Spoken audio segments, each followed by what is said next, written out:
the ordinary form and the other curtain is of another religion. When Baba talks about ordinary form, Baba is talking, how Shiv Baba came in ordinary Brahma. So that is one ordinary form. And then another is another religion. So those who are Baba's children were not from the Hindu background. For them, culturally they are different. Religiously they are different. And here that for them to believe that Baba comes in, Brahma Baba. So that is what Baba is saying, double curtain. People of Bharat only have to have recognition through one curtain. For them, they only need to recognize that it is Shiv Baba through Brahma. But you children abroad have recognized him from behind both curtains. You have a lot of courage. You have made the impossible possible. Christians and those of other religions ask how people of their religion can become Brahmins.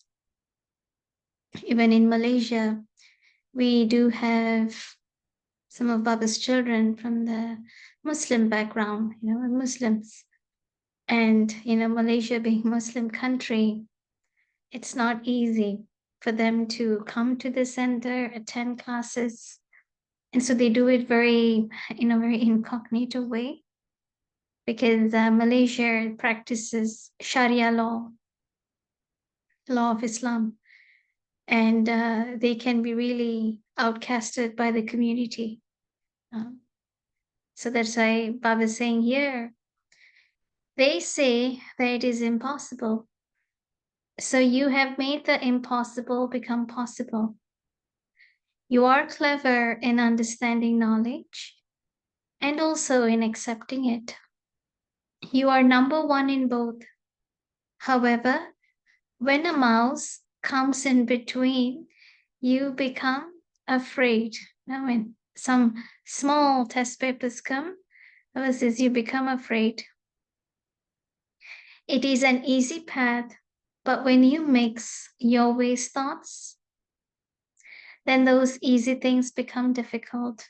When we ask, why me or kab tak, these questions, it seems like we're making it a big deal. Therefore, take a jump in this too. Make your eyes sharp so you can recognize Maya. You misunderstand things. To consider something of paper to be real is a misunderstanding, is it not? Otherwise, you double foreigners have many specialities. However, there is just this one weakness.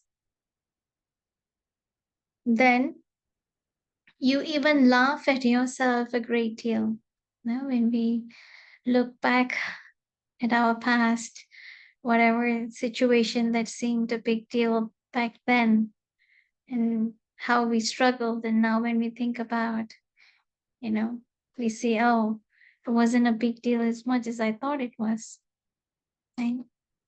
When you realize that it is only a paper lion and not real, you laugh at yourself.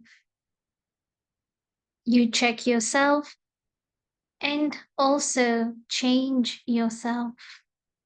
However, at that time, because you are afraid, you come right down or you come down halfway. The stage comes down. Then you have to make effort to go again. Then instead of experiencing it to be easy, you find you have to labor. Otherwise, there is no labor involved. Once you belong to Baba, you become a soul who has claimed all rights. You become a master of treasures, the home in the kingdom. So what more do you want? So what will you do now? Leave the sanskaras of being afraid here. Do you understand? It's this is something so big. Baba saying, leave the sanskaras of being afraid in Madhuban before returning. And then Baba's continuing. BapDada also continues to watch the games and is amused. You children go into the depths, but together with going into the depths, you also sometimes become afraid. You also have the sanskaras of having come last and going fast. Previously, you foreigners had sanskaras of becoming trapped by someone in particular, but you now have the sanskaras of going fast. You don't become trapped in one, but in many. That means, in the Western world, you keep changing partners. One person doesn't work, okay, either divorce, separate, go for another one. So that's what Baba is telling you, get trapped in many. There are so many cages in just one life, It's like when you get involved with one person, it's like one, it's like a cage. And you keep getting involved with different souls, like many cages in one life. You come out of one cage and you become trapped in another. You come out of the second cage and become trapped in the third. And that's why hoping for the whole movie industry is all about finding true love and the perfect person. But in reality, is there really a perfect person? So Baba is telling, therefore, to the extent that you had sanskaras of becoming trapped, so you now have the sanskaras of going fast. Just remember one thing.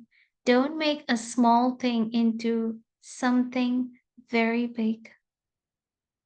Make big things small. Doesn't matter. Make big things small. Don't ask the question, does this also have to happen? Instead of asking what happened, does this also have to happen? Think that whatever happens is beneficial. All questions should now be finished. Full stop. Don't use your intellect a great deal in this.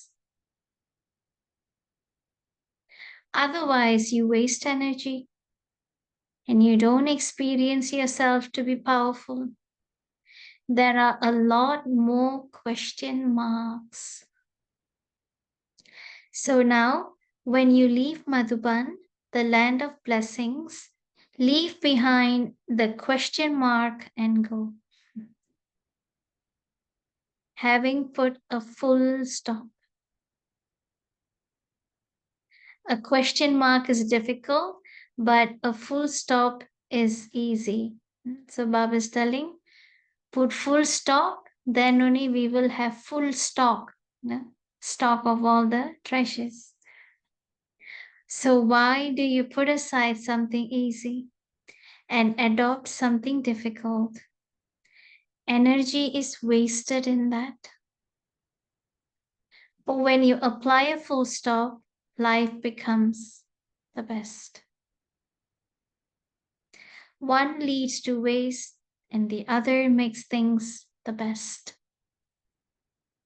So what should you do? Now, don't waste anything. Let every thought and second be the best.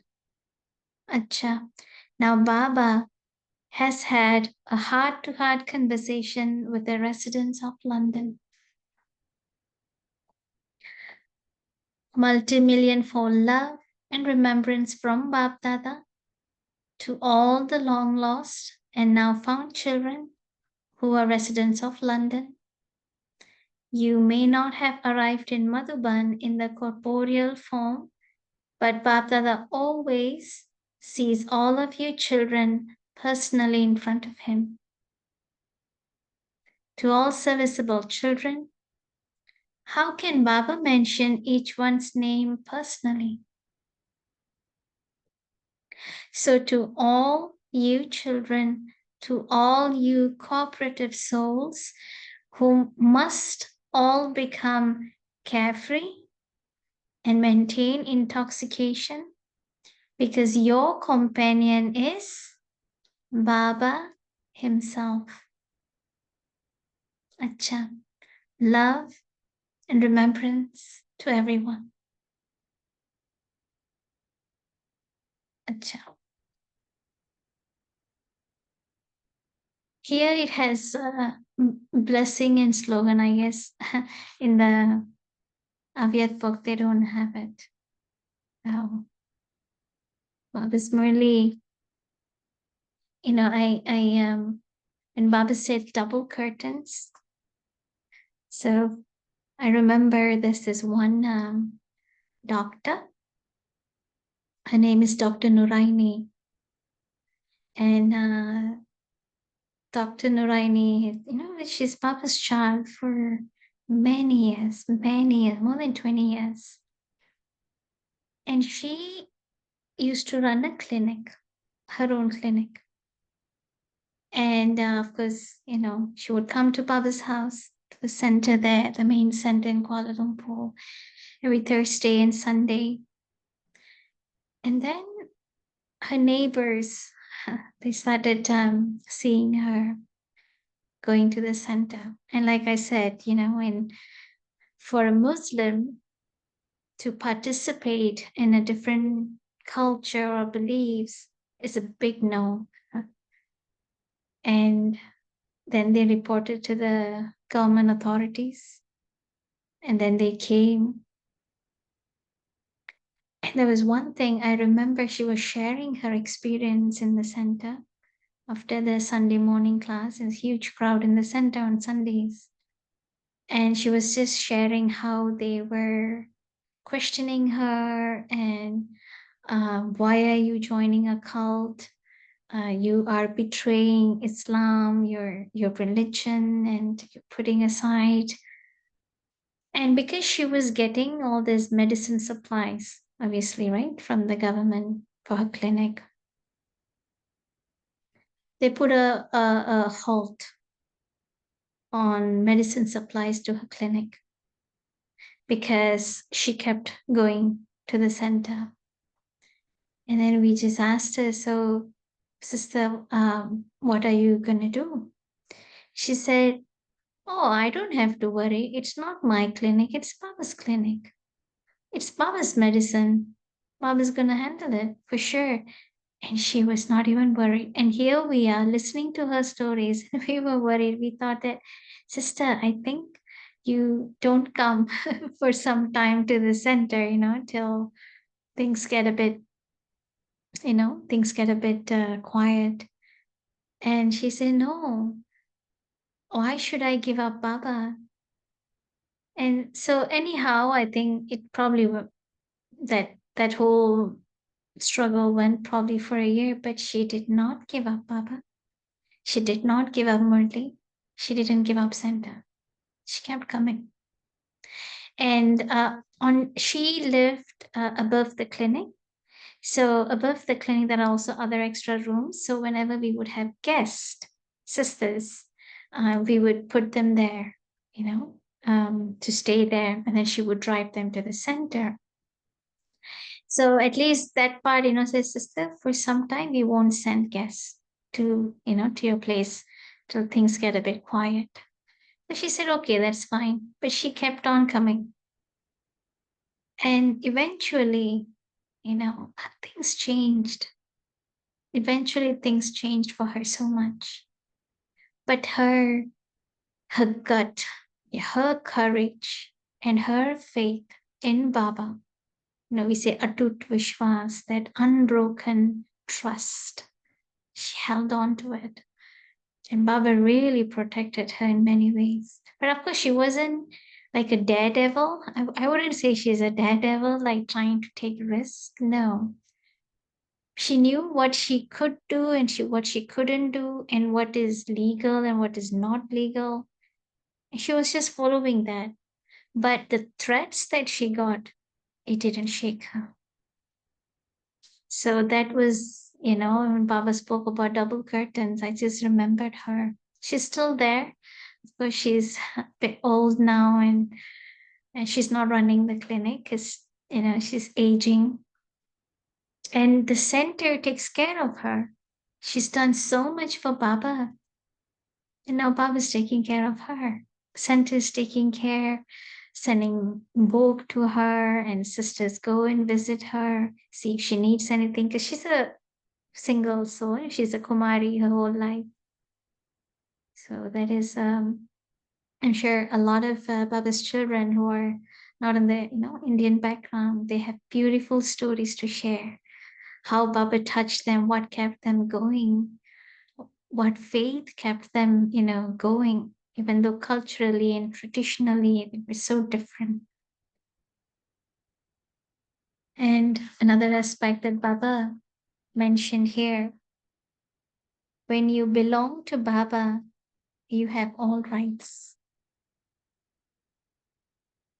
even to the right. When Baba says success, there was just before we started this class, there was a mother. She brought her daughter,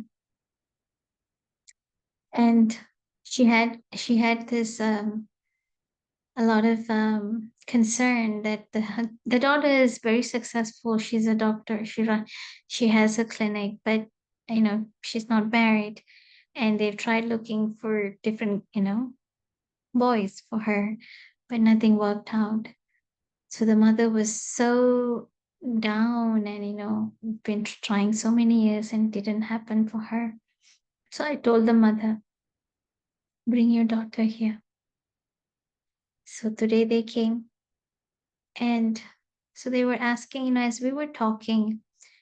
So then I said, this is it shows a sign that there is lack yoga power.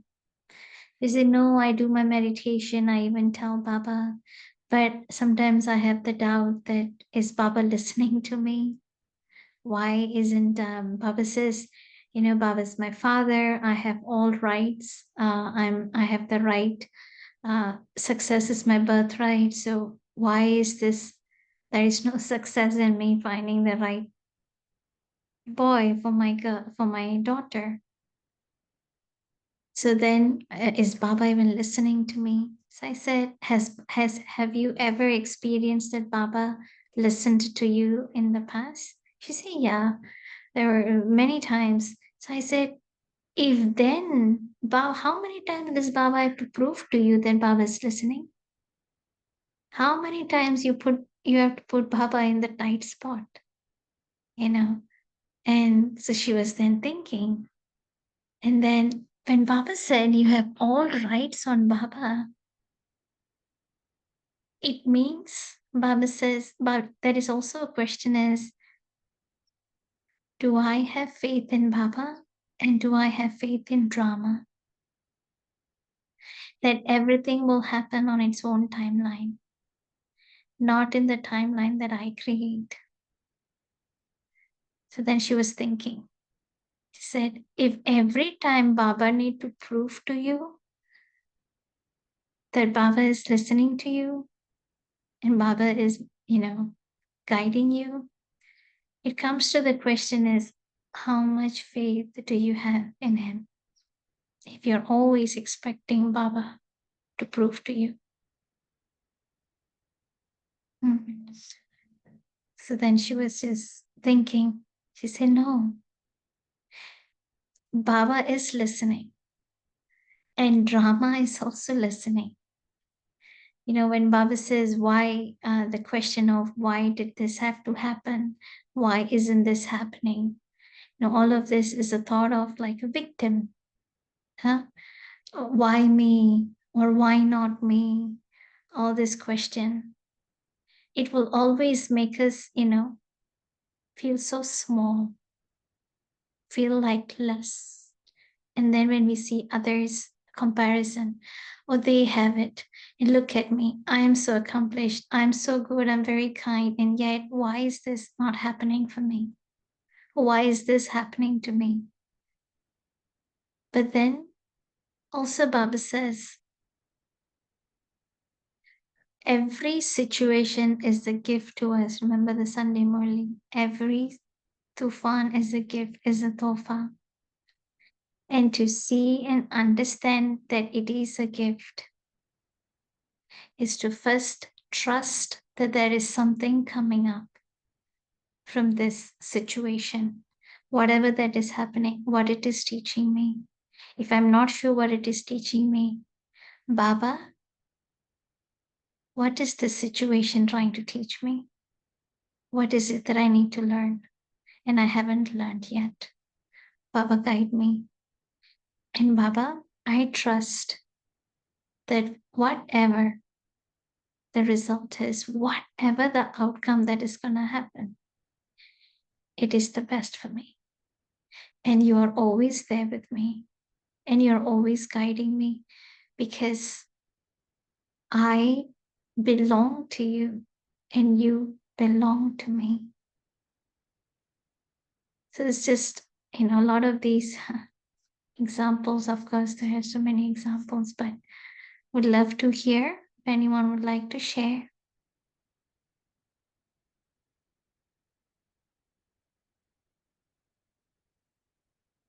Anybody? Shanti sister. So I'll just go back to where you started. Just wanted to understand more about that double curtain. So, how do you really check the pulse when you go out and meet people? Because even in India, when we on the field of service, when we go and meet people, especially on the other religion, right? So we have straight away heard from people that I believe only Jesus Christ. So how do you really check that pulse or make your eyes so sharp to recognize that sort of a people? I mean, how does that work in abroad? Yeah. Acha.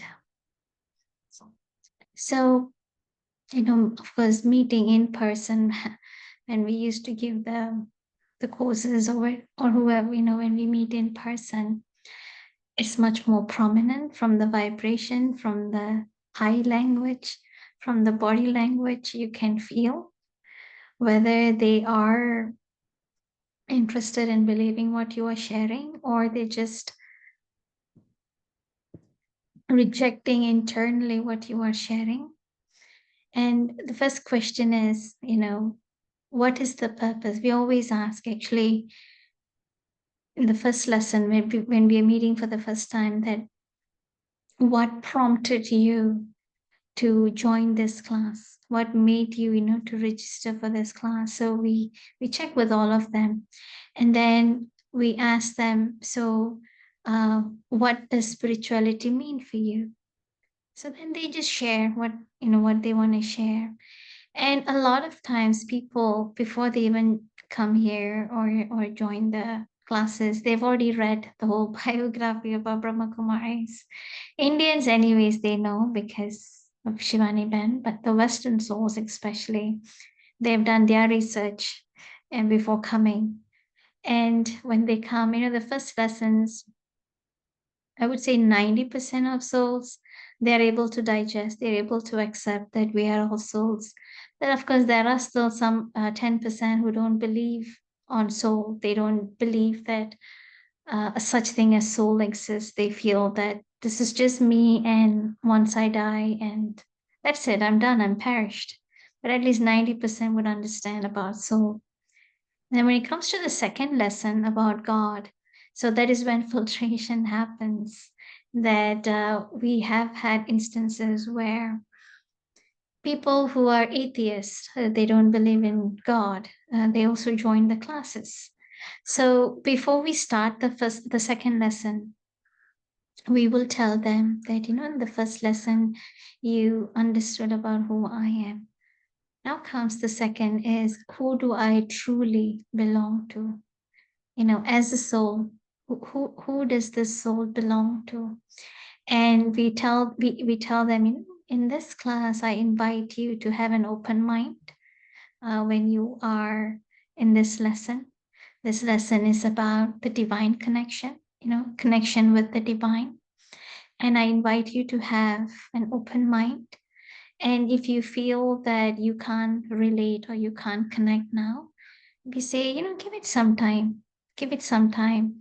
And let's see, as you proceed further in the course, let's see if something new dawns on you, if you get a new realization or an experience.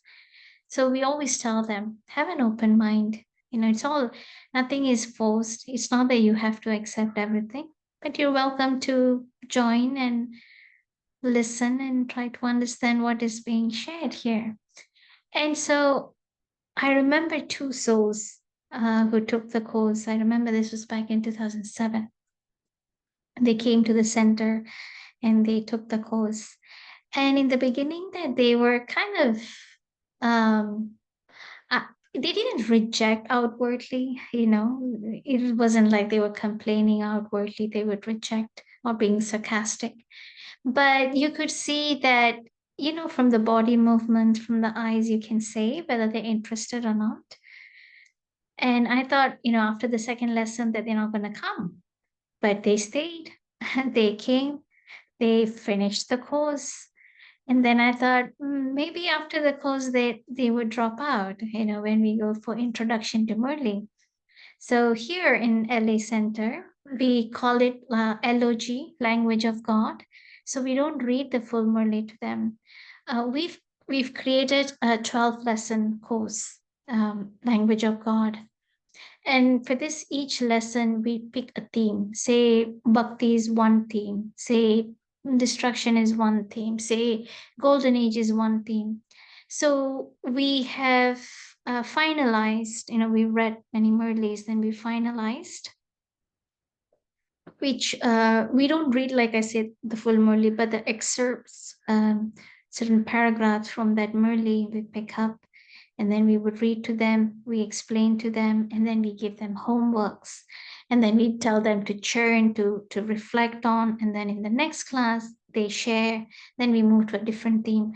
So segments of the Murli so that they could digest, enough for the soul to digest. So I thought that maybe they wouldn't be interested in LOG, but when we started LOG, they stayed. And two of them are still continuing. And I asked them that, are you able to follow through? They said, yeah. And after that, I said, I just have a curiosity. What kept you going? What made you to keep coming? Because, they would come physically to the center and they would even come for evening Numasham meditation. So for 6:30 to 7:30 p.m. So I said, when we play commentaries, and of course we in our classroom, we only keep this Shiv Baba's light. We don't keep Brahma Baba and Shiv Baba. We only keep the point of light. But in our separate, in Baba's room, then there is Brahma Baba's picture. But in the classroom, in this center, in LA Center, is only Shiv Baba. So connecting with the point of light. They said, we felt something, I don't know if it is God or there is something, something greater, something higher, but definitely we felt something because they were friends. Two brothers, they were friends. We felt something that we couldn't explain, and something shifted in us. And so we didn't feel to object anything. We just said, let's experiment, let's go and see. And they continued. So, I think after 7 years, one of the brother left body because of cancer, and then the other brother, he moved out of state. So time to time we'll say hi, hello, but he's, of course, he's not as much involved in this because of his business. But that incident made me to realize not to judge somebody, not to immediately put a label. Oh, they may not get it, even though they may seem uninterested in the beginning, but to give them some time and to invite them and say, experiment it yourself rather than immediately saying no. And then they'll say, okay, that they'll experiment. Then, of course, some stop, but there have been some who have continued. And when we go out for programs, when we go for public events outside, when we have interfaith programs, instead of immediately sharing gyan, for me, I always felt drishti does half the job. Meeting anybody before even the words comes out, drishti does half the job. And then after that, when you start sharing, they would listen. When they experience something that they can't really explain, but that peace, something that when the soul experiences, even the soul is from a different background. They could be a Buddhist, they could be a sheikh, imam, or they could be some guru. But that eye to eye contact, that vibration will open up the intellect of the soul to listen to what you have to share. That has been my experiences. And not everyone who listens to the sharing end up taking the classes or coming to the center, which is okay. But that moment, being in contact with that soul, that brief moment, that brief period, that's probably enough for that soul to experience whatever that they have been wanting, even if it's few seconds, few minutes of peace. That's probably enough for that soul. So that is what I have experienced. So then, now whoever I meet, doesn't matter what is their background. Of course, I don't immediately say the word Baba. I'm very careful with the words that I use. I say the divine or higher power or creator, based on whatever background that they have, and they're okay with it. So it's how we address the words that also plays a lot of importance. But otherwise, I really feel drishti, it has so much impact. Yes, Yeah. brother. Wow. Very nice, sister. Yeah. Anyone else have any questions or you want to share?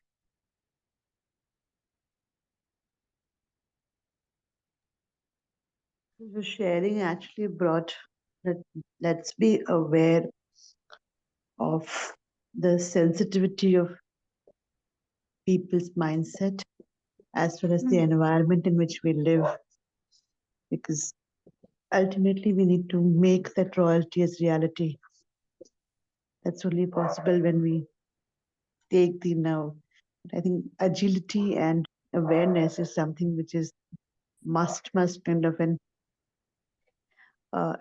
virtue to have while we're doing service out in communities which may not connect to deities. Yeah. Yeah, that's true. Anything else?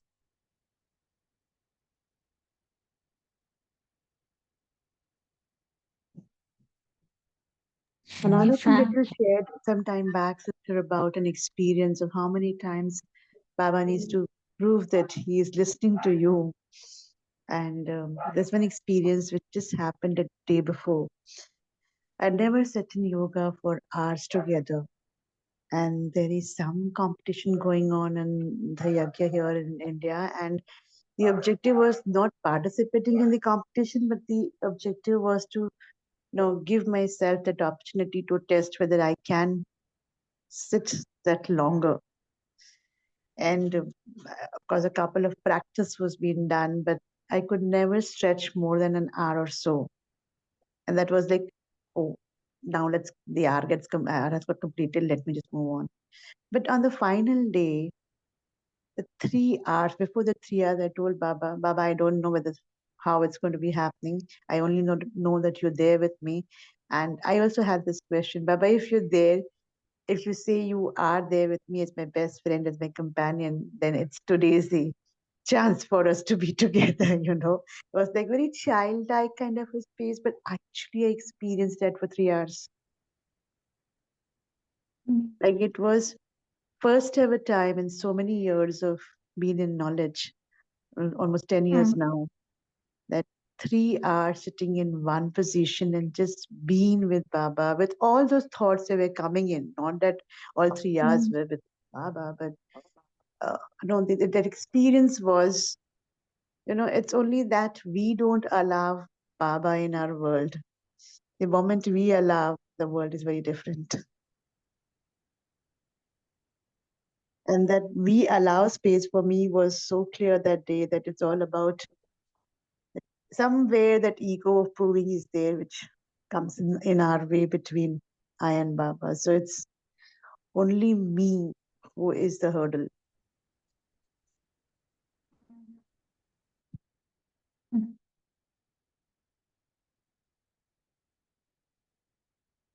Anyone else? Anyone else? What touched you from Baba's Murli?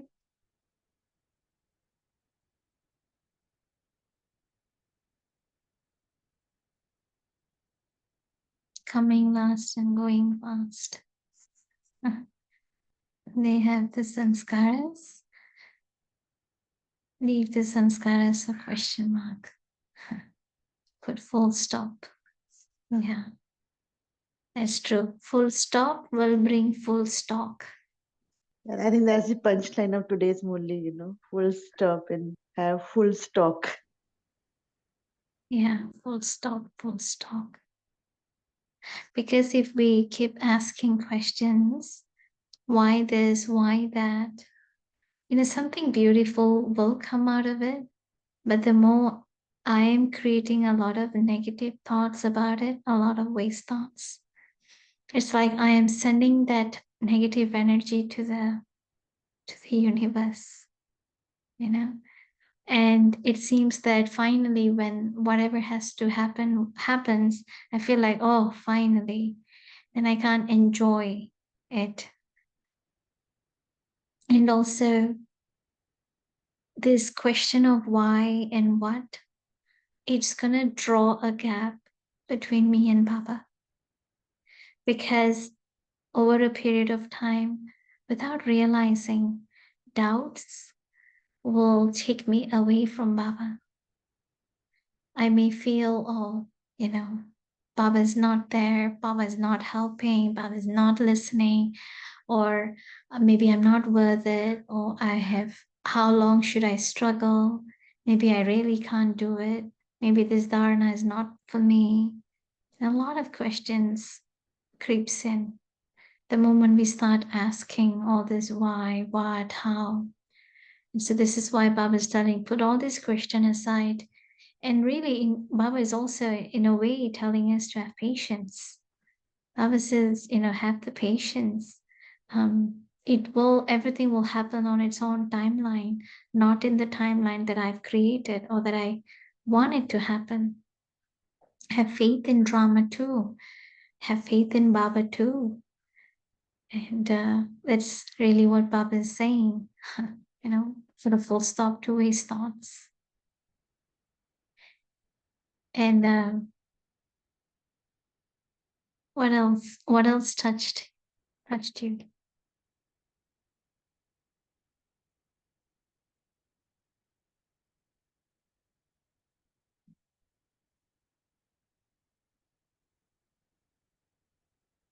That's it. So if there is no questions, what's next?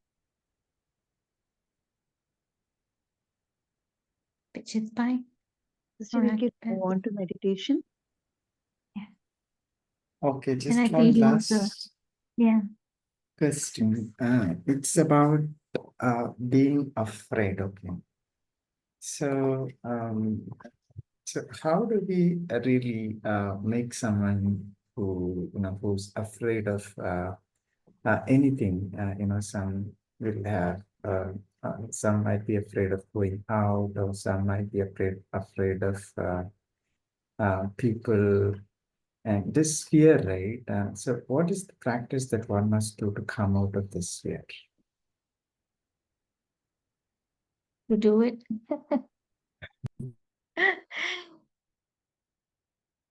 uh, so I can share one experience when you were asking about this, about fear. That was one time, when I was, I didn't have a car back then, and I was taking the bus. And I was actually coming back from work. And it's, during winter here, everything gets dark after 5. 5 onwards, it's already dark. So I was coming home. It was around like 6:30, I think. And I think this happened probably in 2012, if I'm not mistaken. And I was rocked, when I came down and I was actually walking to the center. So there were 3, actually, they looked teenagers to me, but, I can't tell. Everyone looks bigger than their age here.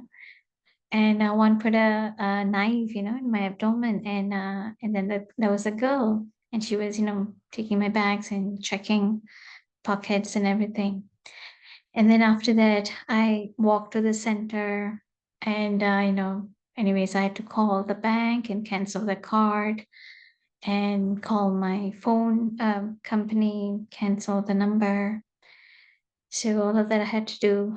And I thought I was brave back then. I thought nothing affected me because I was kind of okay. I wasn't like trembling down or breaking down. But it was after that I realized that once it gets dark, I was very hesitant to step out of the house. Even to step out of the backyard, I was kind of hesitant because who knows, somebody can just jump the gate and come in. So I was so hesitant for weeks to step out, to go anywhere in the dark. And then one time, I dried my clothes out in the backyard, and I forgot to take it out. And then I realized, oh, I have to go and pick up my clothes. And everyone was there, they have gone to bed. And here I am alone, standing inside the house. I'm like, Baba, I'm so hesitant. I'm so hesitant. My heart was going lap, lap, lap, lap, lap, lap. But I have to go and pick up the clothes. I said, okay, Baba, whatever it is. For 15 minutes, I was standing by the door. I was meditating. I would say, Baba, aajao. Hold my hand, and we have to step out in this dark and pick our clothes. And I said, okay, whatever has to happen, Baba, take care. I said, Om Shanti, Om Shanti, Om Shanti karke. I opened the door and I ran and grabbed the clothes and I came in. I was like, thank you. So I said, okay, I will try again. And then the next time, again, I was telling Om Shanti, Om Shanti, Om Shanti, karna hai. So then I did something else. I deliberately tried to break my fear, but it wasn't easy. Trust me, it wasn't easy because the impression of getting that, robbed, and it was so sudden, and I've never experienced that before. And the fear of darkness, there was no one around. That imprint became like kind of strong in me. So I had to do a couple of attempts, do a few times to go out deliberately, bring Baba, even if I have to say Om Shanti chanting and go and do it. Then gradually it broke. So I think the only way you can actually break your fear is when you do it. Whatever you're afraid to, you do it. It doesn't come easy, but you still do it. And yeah, go ahead.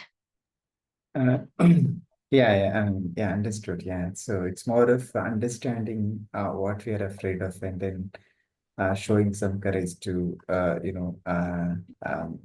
practice that, right? And then gradually it will go. So more of we understanding and then showing courage to come out of it, right? So we have to practice after all, right? It's our own effort. Yes. Yeah, yeah, Thank yeah. you, sister. Sure. We have a brother here. He has inability to speak. What do you say? He can't. Sometimes he can't pronounce the word properly. It's like he's trying his best. I don't know how do you say it in English. He stutter. Right, that's the word. He stutters. And actually, if you see, when he's regularly talking, he doesn't stutter. Or when he has to share something, when he has to teach, all of a sudden he starts stuttering, and he's stuttering so bad. And then that sort of broke his confidence.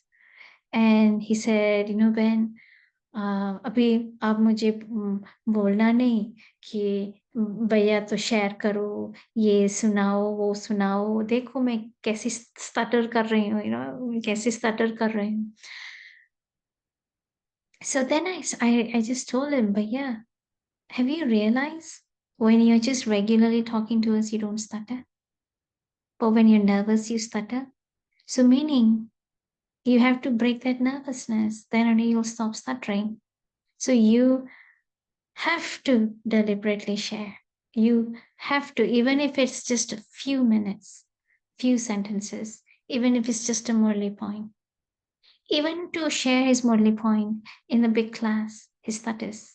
I say, भैया, और कब तक ऐसे रहेंगे? You have to break this. So in the beginning, he was refusing. He said, don't call out my name. And he would get upset. Then I will just keep quiet, but I will call out his name again in the Murli class. And then he would share. Then sometimes when we have workshops, I'll purposefully call him out again to come and share. So he will be like a little chucha, and then he would start talking, and then it wasn't that the stutter went immediately, but he started stuttering less and less and less. And now, sure enough, he doesn't stutter anymore. He's excellent. He's talking, but it took him a while. And at least then he said, Ben, thank you for helping me. I said, no, but yeah, you actually helped yourself. Each time when I called you, you could have easily said no, but you didn't say no, and you still kept coming in front, and you still kept sharing. Even though later after the class, you come and do choo-choo to me, why you called and this, and I still called you anyways, and you still kept coming anyways. So you really thanks to you, because if you didn't want to do it, you could have just said no and just said, but you didn't. So thanks to you, all the courage that you took. And now you see you're a good teacher. So yeah, maybe, you probably, maybe some soul Baba would send in your life to help you overcome it. But at the end of the day, it's your own courage and your own willingness to overcome it.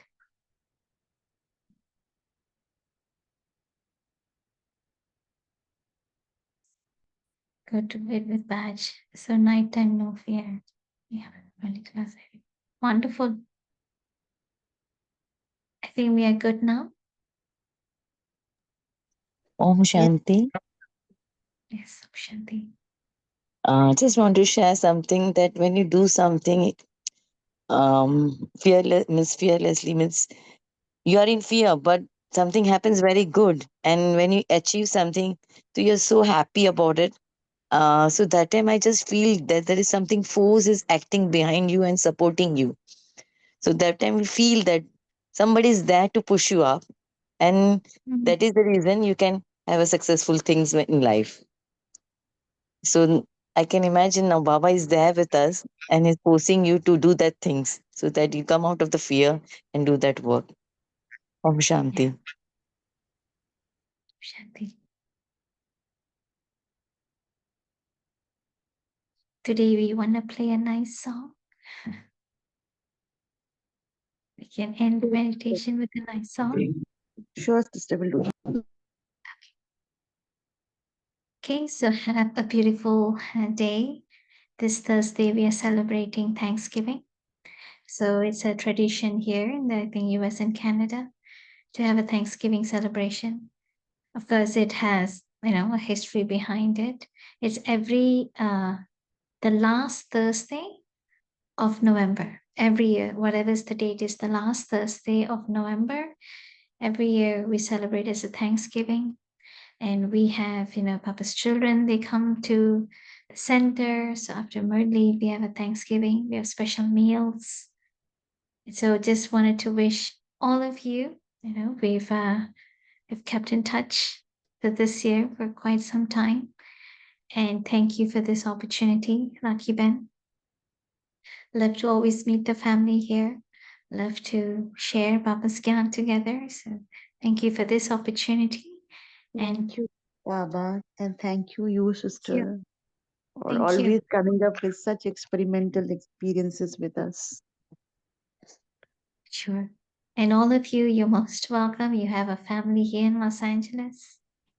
Whenever you're here in US, try to come to Los Angeles. I'd love to meet you in person, or you can see me. I can't see you. But if we meet in Madhuban, do come and say hi to me, because I can only see your names. I can't see your face. But when you see me in Madhuban, do come up and say Om Shanti. Love to see you in person. Okay, Shanti.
कहाँ मिलेगा बाबा ऐसा सतयुग में तेरा प्यार हो, सतयुग में तेरा प्यार कहाँ मिलेगा बाबा ऐसा सतयुग में तेरा प्यार हो, सतयुग में तेरा प्यार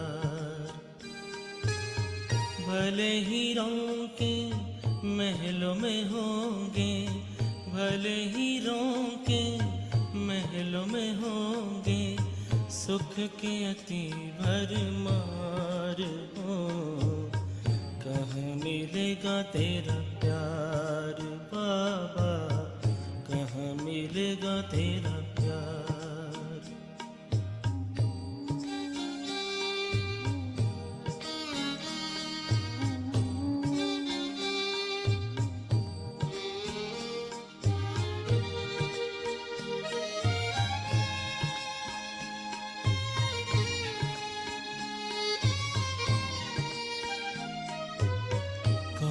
सुनाएगा मुरली वहाँ, बाबा बिना दिल लगेगा कहाँ, कौन सुनाएगा मुरली वहाँ, बाबा बिना दिल लगेगा कहाँ, कौन करेगा तेरे सिवा बाबा, कौन करेगा तेरे सिवा बाबा, रोज हमें श्रृंगार हो। कहाँ मिलेगा तेरा प्यार बाबा, कहाँ मिलेगा तेरा प्यार।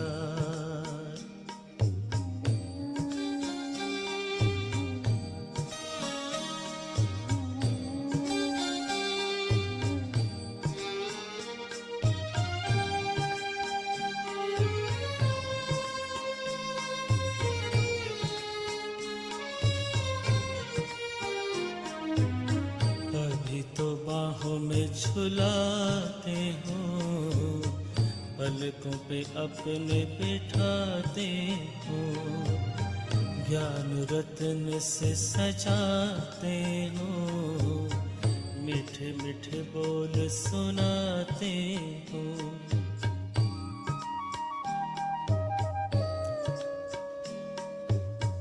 अभी तो बाहों में झुलाते हो, पलकों पे अपने बिठाते हो, ज्ञान रत्न से सजाते हो, मीठे मीठे बोल सुनाते हो।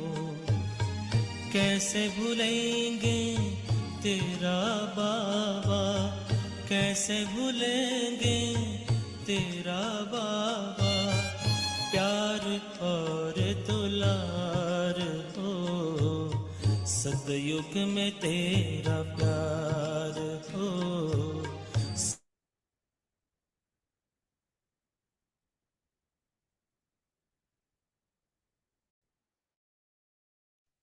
Om Shanti. Thank you to Baba. Thank you, Vinuben. Thank you, Divine Family. See you tomorrow at 5 a.m. Until then, have a terrific Tuesday. Shanti.